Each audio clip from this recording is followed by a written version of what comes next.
në studio, vjem të qëndrojmë në transmetim të drejt për drejt edhe për këtë pjesë të dytë të programit Studio Lajm, ndërsa po ndajmë të zhvillime kryesore politike në vend për të diskutuar në studio me avokatin Idajet Beqiri. Ndërsa pritet që në datë 27 prill të nisë edhe gjyqi me themel për ish-presidentin Meta, ka patur një kërkesë për herë të dytë nga ana e drejtuari gjkk-s për të mos qëndruar në kafaz gjatë seancave. Është kjo një e drejtë avokat që duhet ta kenë apo është një kërkesë po themi në një moment të shtuar të dëshirës së teje? Në fakt është një kërkesë formale, një kërkesë që është bërë prej kohësh, por që nuk ka patur sukses, sepse edhe herë tjera ne avokatët e kemi ngritur këtë çështje, madje edhe disa kolegët tanë parë në këndvështrimin e një procesit rregullt ligjor për realizimin e të gjithë drejtave të pandeurit, duke parë gjithmonë me syrin e Konventës Evropiane për liritë dhe drejtat e njerëzit, kemi theksuar gjithmonë që nuk është e drejtë që këta të paraburgosurit, të rrinë në kafaz të mbyllur atje, dhe avokatët e tyre janë disi largë këtyre, sepse xhamleku atje ka vetëm ca vrima, domethënë, që mund ta dëgjosh, mirë, por nuk komunikon dot. Ti ke dosjen përpara, i pandeuri mund thot diçka që e ka një shqetësim e të tjera. Po pse duhet të marrë edhe procesin ndaj vetes tia, fakte të ndryshme e gjitha dhe është gjë, domethënë nuk është gjë e keqe kjo.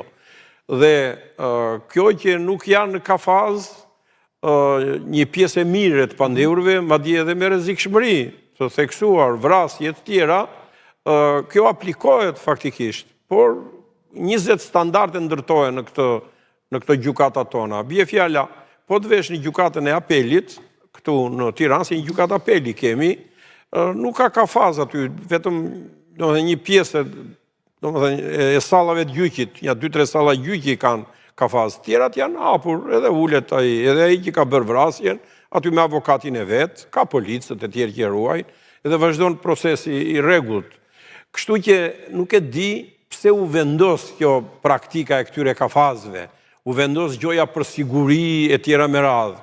Po siguriti i sigurt ti je se ke sallën e gjyqit e ke të siguruar, policët i ke aty, ajo gjykata është e mbyllur e tjera kur zhvillohen proceset, s'kan atike i pandeuri. Kështu që kjo duhet parë, edhe është një kërkesë sipas meje, domethënë që qëndron. Mirë po është një kërkesë që nuk është marrë në konsiderat në gjykatën e shkallës parë, edhe në atë të apelit të kundër korrupsionit dhe krimit të organizuar për askënd. Domethënë, edhe kur ka qenë gjykata e krimeve të rënda, vite me radhë, edhe tani vite me radhë e GKK-s, s'ka bërë vakje të hiqen kafazet. Kafazet edhe ju kanë qenë aty për qëndrojnë prapë. Përjedhoi, prandaj dhe i rrëzohet kërkesa edhe Ilir Metës. Gjithsesi, avokatët e din një gjë të tillë, e din që është një çështje që është thënë dhe stërthënë, është konsumuar sa s'ka ku të vej me, kjo, por dhe nuk kanë arritur dot që ta realizojnë një gjë të tillë.